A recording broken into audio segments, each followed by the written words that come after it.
May maganda bang nagawa ang Duterte administration? Yung no smoking.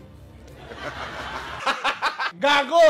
Kung anak mo ang na-rape o napatay, dapat bang i-death penalty ang kriminal? Hindi po ako tutol na tutol ako sa death penalty. Di wow. Ng mga estudyante ang kailangan. Oo nga, binigyan mo siya ng free tuition fees. Libre admission. Paano siyang pupunta doon sa eskwela? Bigay tayo ng bigay ng free tuition fees, pero hindi natin naiisip na kailangan ang sustenance para sila yung mga pag-aral. Putang ina mo, paano mo nga ipapatupad dyan? Wala kang solusyon, tang ina mong hindot ka. Di wow.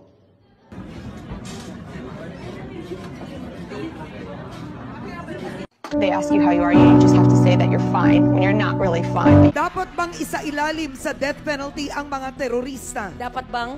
Isailalim sa death penalty ang mga terorista? No to death penalty, ma'am. Di wow.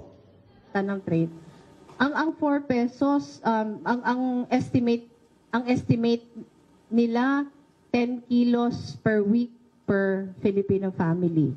So kung 10 pesos per week 10 kilos per week per Filipino family, ano na yon? Di ba 40 a week na kaagad?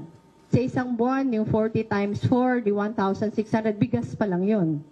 3-3. Basahin mong buo. Tangang-tanga na ba kayo? Tanga po yun, kapatid na Eli. Magtatayo ka ng wind. Paano kung walang hangin? Kung solar, paano kung makulimlim?